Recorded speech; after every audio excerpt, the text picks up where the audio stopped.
जब लड़कियां पैदा होती है तो माँ बाप की बड़ी समस्या शुरू रहती है। एक बोझ ही लोग मानते हैं, पता नहीं क्या ये चीज है कि इसकी पढ़ाई कैसे कराएंगे, इसकी शादी कैसे होगी। सबसे बड़ी समस्या पता है क्या होती है? शादी की कैसे होगा, क्या होगा। तो मैं चाहती हूँ कि जो हमारे दर्शक है, जो लोग भी देख रहे हैं, उनको एक अच्छी से टिप्स मिल जाए कि आपके घर में अगर बेटी होती है तो आपको ये चीजें कर लेनी चाहिए पहले ही, ताकि आप आगे परेशान ना हो।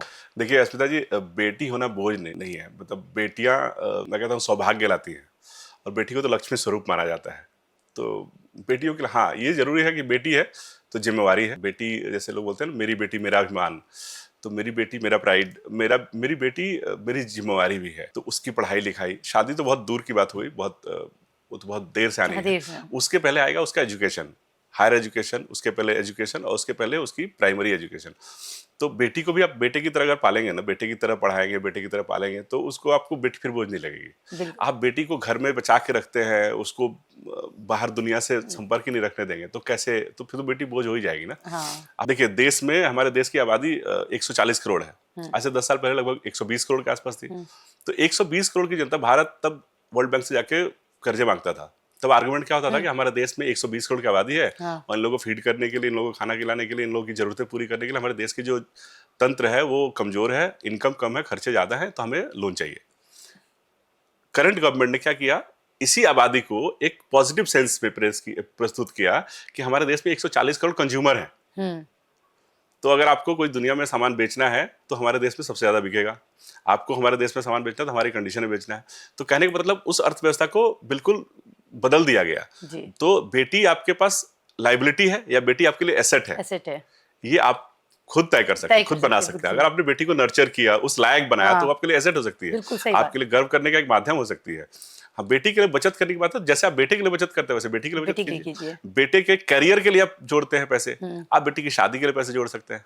जैसे आप बेटे को, आप एक मिडिल क्लास फैमिली चाहता है कि अपने बेटे को अच्छी नौकरी के लिए बीटेक कराए। अगर आप अपने बेटी को भी बीटेक कराएंगे तो भी इंजीनियर बन जाएगी। सही है ना। अगर आप अपने बेटे के लिए एक दुकान खोल के देना चाहते हैं तो आप बेटी के लिए भी स्टूडियो खरीद के दे सकते हैं। उसके लिए कोई एक ऐसा करियर बना के दे सकते हैं जो उसको अपने पैर पर खड़े रखे। तो बेटी बोझ नहीं है। हम ये सोच, हमारी सोच उसको बोझ बना सकती है। अगर हम सोचते हैं कि बोझ है तो बोझ है, हम सोचते हैं वो एसेट है तो एसेट है।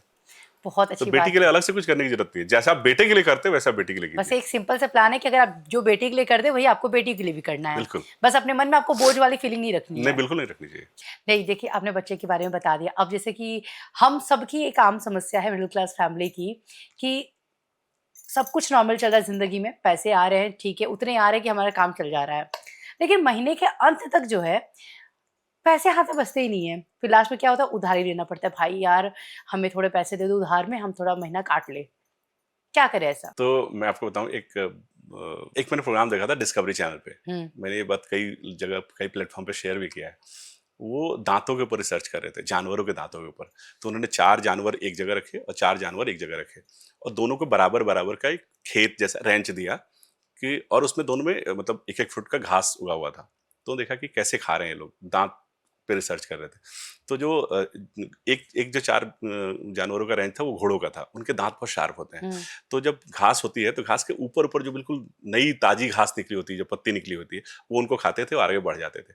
4-5 दिन में उन्होंने खत्म किया, वापस आए तो 4-5 दिन में उतनी घास जितनी खाई थी उतनी वापस निकल गई थी। तो वो फिर से उसको, तो हमेशा उनको ताजी घास मिल रही थी।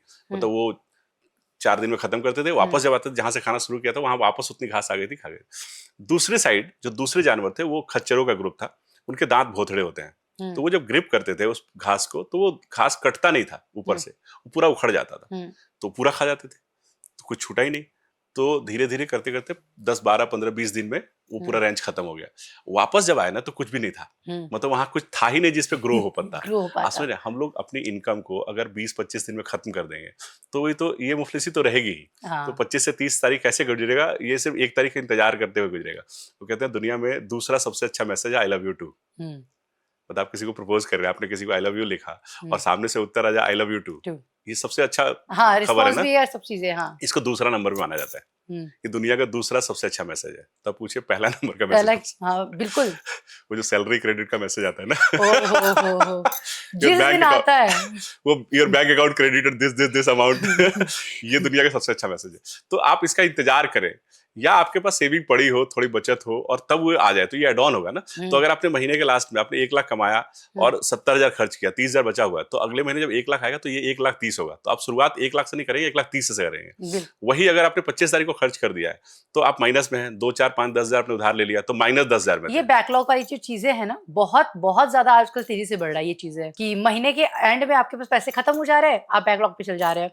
फिर अगला महीना शुरू हो रहा है, अकाउंट में क्रेडिट जैसे ही हो रहा है, अमाउंट सैलरी आपकी, जैसे माना आपने बताया 1 लाख रुपए, 1 लाख रुपए आते ही वो 70, क्योंकि आपके बहुत सारे बिल्स होते हैं, सारी ईएमआईज होती है, वो लोन्स होते हैं, सब उसी में निकल जाता है।